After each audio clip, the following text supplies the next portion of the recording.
নমস্কার দর্শক বন্ধু, আপনাকে আজকের ভিডিওতে স্বাগত জানিয়ে শুরু করছি আজকের বিশেষ গুরুত্বপূর্ণ ভিডিওটি।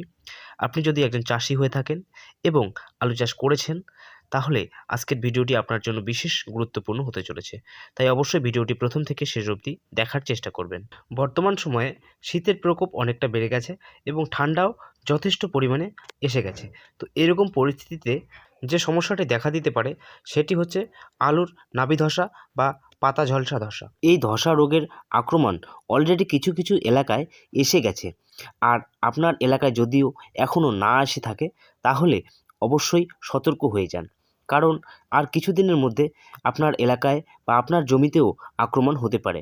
যদি আপনার জমিতে এখনও আক্রমণ না হয়ে থাকে কিন্তু আপনার পাশের জমিতে আক্রমণ হয়েছে, তাহলে আপনি সতর্ক হয়ে যান, কারণ পাশের জমিতে আক্রান্ত ছত্রাকের যে কোনাগুলি রয়েছে সেই কোনাগুলি বাতাসের মধ্যে উড়ে এসে আপনার জমিতেও আক্রান্ত করতে পারে।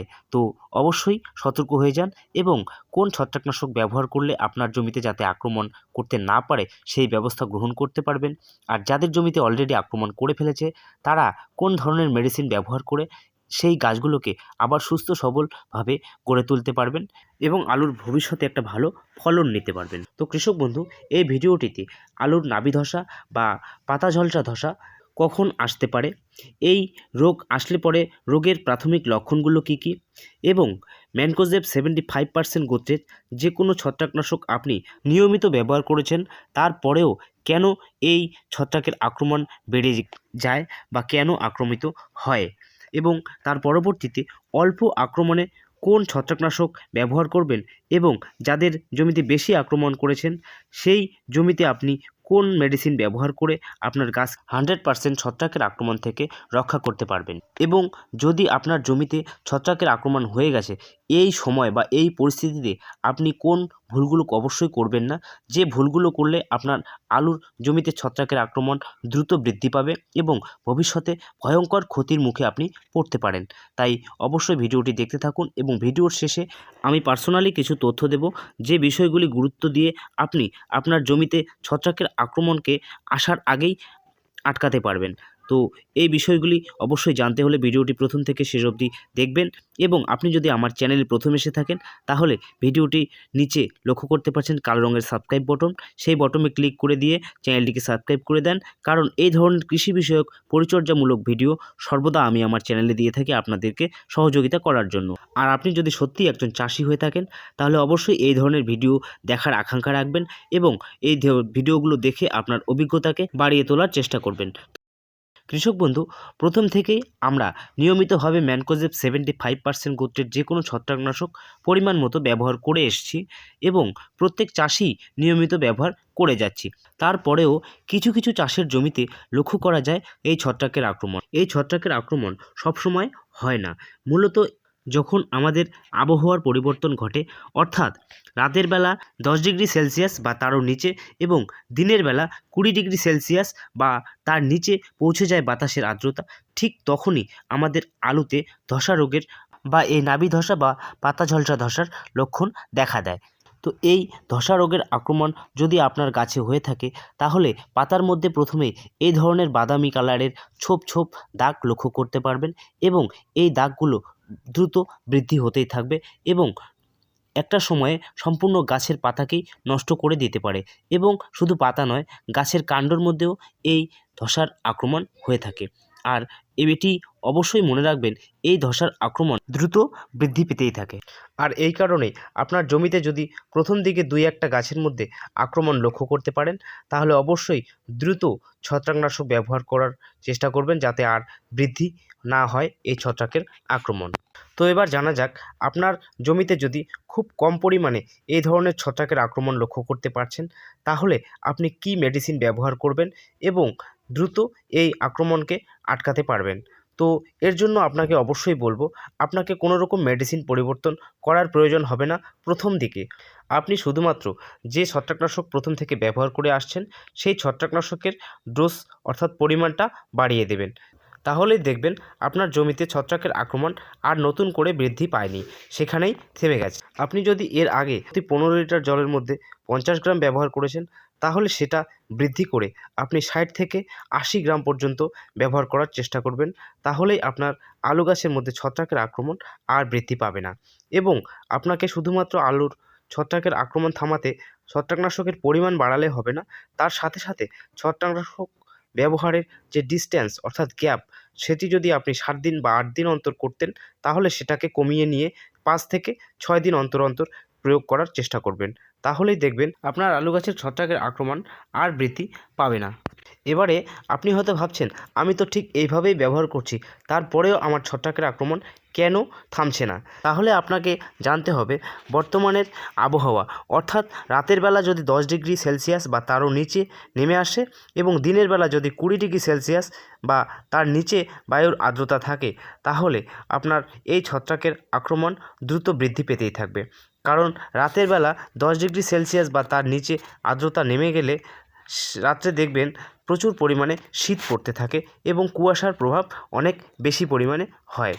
আর অতিরিক্ত শীতের জন্য আলু গাছের পাতা ভিজে যায় এবং পাতার মধ্যে যে ছত্রাকনাশক আপনি প্রয়োগ করেছেন দিনের বেলা, সেই ছত্রাকনাশকগুলো দ্রুত পরিষ্কার হয়ে মাটিতে পড়ে যায়, যার কারণেই ছত্রাকনাশক পাতার মধ্যে থাকতে পারে না। আর যেহেতু এই ছত্রাকনাশকগুলো হচ্ছে কন্টাক্ট ছত্রাকনাশক, অর্থাৎ যতক্ষণ পর্যন্ত পাতার মধ্যে স্থায়ীভাবে থাকবে ততক্ষণ পর্যন্তই এই ছত্রাকনাশকগুলো ছত্রাককে ধ্বংস করতে পারবে। আর যেহেতু গাছের পাতায় থাকতেই পারে না, সেগুলো শীতের মধ্যে ধুয়ে মুছে পরিষ্কার হয়ে মাটিতে পড়ে যায়, এই কারণেই কোনোভাবেই ছত্রাকের কণাগুলোকে ধ্বংস করতে পারে না এবং রাতারাতি ছত্রাকের আক্রমণ আমাদের আলু গাছের মধ্যে বৃদ্ধি হতেই থাকে। আর ঠিক এই কারণের জন্যই আমরা যখন ছত্রাকের আক্রমণ অতিরিক্তভাবে বৃদ্ধি হতে দেখব, ঠিক তখনই আমরা ছত্রাকনাশক পরিবর্তন করার চেষ্টা করব, অর্থাৎ কন্টাক্ট ছত্রাকনাশক ছেড়ে দিয়ে তখন আমাদের সিস্টেমিক ছত্রাকনাশক ব্যবহার করতে হবে। ম্যানকোজেব 75% গোত্রের যে ছত্রাকনাশকগুলো আমরা প্রথম থেকে আলুতে ব্যবহার করে আসছি, এই ছত্রাকনাশকগুলো হচ্ছে কন্টাক্ট ছত্রাকনাশক, অর্থাৎ যতক্ষণ পর্যন্ত সেই আলু গাছের পাতার মধ্যে স্থায়ী থাকবে ততক্ষণ পর্যন্তই সেই ছত্রাকগুলোকে সে ধ্বংস করতে পারবে। এবার যদি আমরা সিস্টেমিক ছত্রাকনাশক ব্যবহার করি, তাহলে সেই ছত্রাকনাশকগুলো আমরা যতক্ষণ পাতায় প্রয়োগ করব, ঠিক তার 1 থেকে 1.5 ঘন্টার মধ্যে কাজ করা শুরু করে এবং গাছের প্রত্যেকটি অংশে পৌঁছে যায়, অর্থাৎ গাছের পাতার জাইলেমের মাধ্যমে সালোকসংশ্লেষ প্রক্রিয়ার মধ্য দিয়ে প্রত্যেকটি অংশে পৌঁছে যায় এবং কাণ্ড এবং শেকড় পর্যন্ত পৌঁছে গিয়ে সমস্ত অংশের ছত্রাককে ধ্বংস করতে সক্ষম হয়। এবারে যদি আমাদের আলু গাছের মধ্যে খুব অতিরিক্ত পরিমাণে ছত্রাকের আক্রমণ বাড়তেই থাকে, তাহলে আমরা অবশ্যই কন্টাক্ট ছত্রাকনাশক ছেড়ে দিয়ে সিস্টেমিক ছত্রাকনাশক ব্যবহার করব। তো এর জন্য আমরা কোন ছত্রাকনাশক নেব? এই ছত্রাকনাশকগুলোর মধ্যে আমি 6 থেকে 7টি ছত্রাকনাশক আপনাদের সামনে শেয়ার করছি।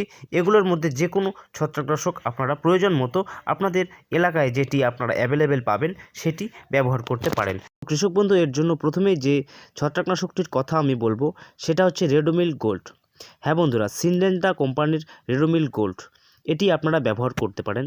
এর টেকনিক্যাল হচ্ছে মেটালেক্সিল 4% এবং এর সাথে রয়েছে ম্যানকোজেব 64%। এই রেডোমিল গোল্ড আপনারা যদি ব্যবহার করেন, তাহলে প্রতি একরে 500 থেকে 600 গ্রাম আপনারা ব্যবহার করবেন, অর্থাৎ প্রতি লিটারে যদি আপনারা ধরেন তাহলে 2 গ্রাম ব্যবহার করতে পারেন।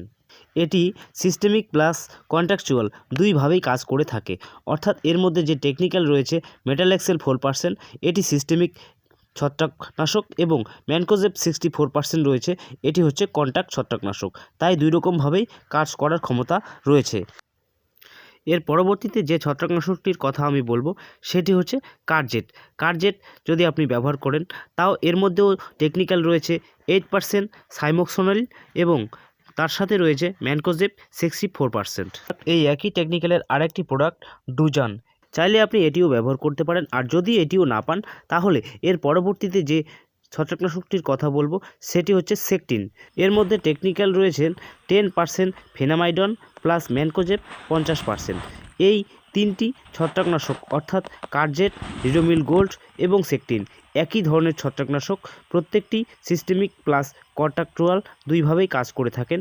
তবে এই তিনটির মধ্যে আমার পছন্দের রিডোমিল গোল্ড, কারণ এটি আমি নিজে ব্যবহার করেছি এবং ভালো রেজাল্ট পেয়েছি। এবারে কৃষক বন্ধু জানাবো, যদি আপনার আলুতে অতিরিক্ত পরিমাণে ছত্রাকের আক্রমণ আপনি লক্ষ্য করতে পারছেন, আপনি অনেক ধরনের ছত্রাকনাশক ব্যবহার করেও সেটিতে থামাতে পারছেন না, তাহলে আপনাকে অবশ্যই দুর্দান্ত কার্যক্ষমতা সম্পূর্ণ ছত্রাকনাশক ব্যবহার করতে হবে। আর এর জন্য আমি বলবো অবশ্যই আপনি নিয়ে নেবেন রিভাস অর্থাৎ সিনজেন্টা কোম্পানির রিভাস। এটি আপনি প্রথম অবস্থায় ব্যবহার করে দেখতে পারেন। যদি এটি ব্যবহার করেন তাহলে প্রতি একরে 200 ml ব্যবহার করবেন। এটির মধ্যে যে টেকনিক্যাল রয়েছে সেটি হলো ম্যান্ডিপ্রো প্যামাইড 23.4%। এবারে এটি যদি আপনি আপনার এলাকায় না পান তাহলে আপনি অবশ্যই ক্যাব্রিও টপ ব্যবহার করার চেষ্টা করবেন। ক্যাব্রিও টপ একটি দুর্দান্ত ছত্রাকনাশক। এটির মধ্যে যে টেকনিক্যাল রয়েছে সেটি হলো মেটিরাম 55% এবং তার সাথে রয়েছে পাইরোক্লোস্ট্রোবিন 5%। এটি BASF কোম্পানির একটি প্রোডাক্ট।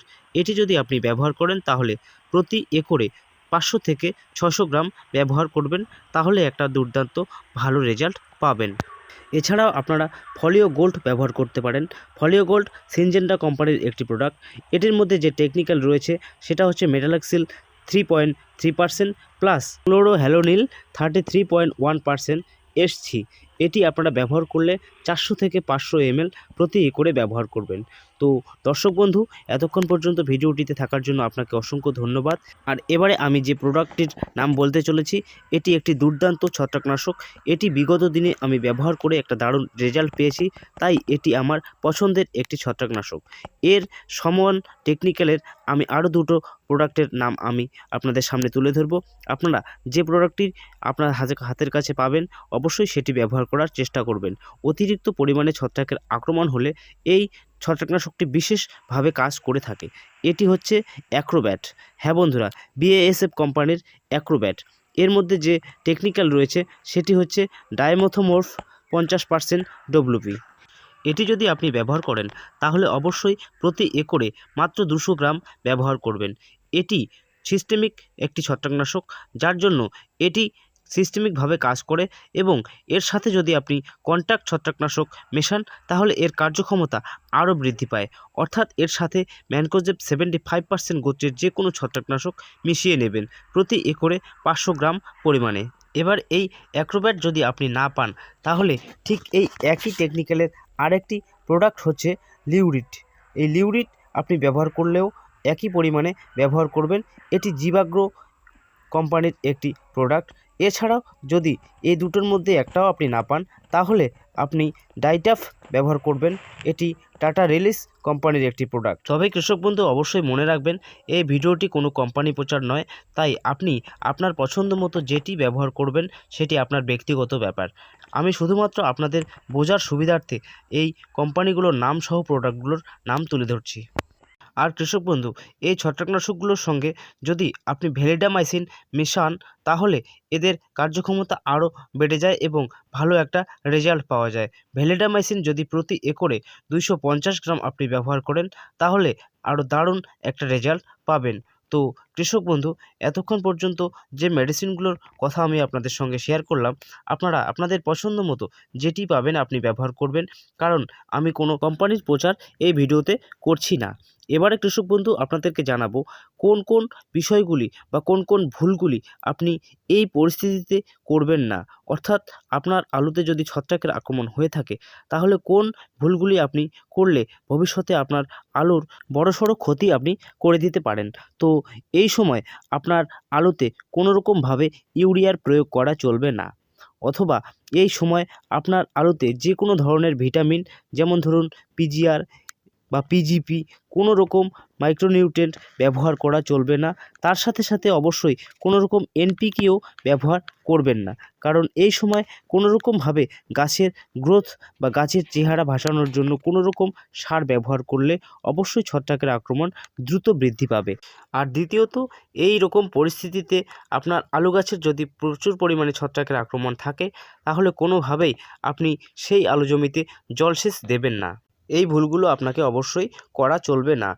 এবার কৃষক বন্ধু, ভিডিওর শেষের বিশেষ গুরুত্বপূর্ণ কথাটি আপনাদের বলতে চলেছি, সেটি হচ্ছে অনেক চাষি বন্ধুই আছেন যারা স্প্রে করার সময় আলু গাছের পাতা সম্পূর্ণভাবে স্প্রে নজেল দিয়ে একেবারেই ভিজিয়ে দেন।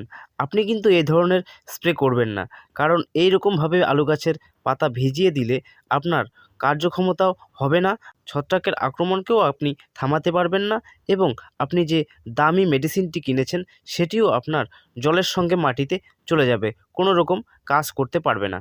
তাই অবশ্যই খেয়াল করে স্প্রে করবেন, যাতে কন্ট্যাক্ট ছত্রাকনাশক ব্যবহার করলে সেই ছত্রাকনাশকটি পাতার মধ্যে অবস্থান করতে পারে, তবেই কিন্তু সেটি কাজ করতে পারবে, অন্যথায় কোনো রকম কার্যক্ষমতা তার থাকবে না। তো দর্শক বন্ধু, শেষ পর্যন্ত ভিডিওটি দেখার জন্য আপনাকে অসংখ্য ধন্যবাদ। আর আপনার এলাকায় ছত্রাকের আক্রমণ হয়েছে কি না তা অবশ্যই কমেন্টে লিখে জানাবেন, এবং ভিডিওটি যদি ভালো লেগে থাকে একটি লাইক করতে ভুলবেন না। আজকের মতো ভিডিওটি এই পর্যন্তই, দেখা হবে পরের কোনো গুরুত্বপূর্ণ বিষয় নিয়ে পরের ভিডিওতে। ততক্ষণে ভালো থাকবেন, সুস্থ থাকবেন, ধন্যবাদ।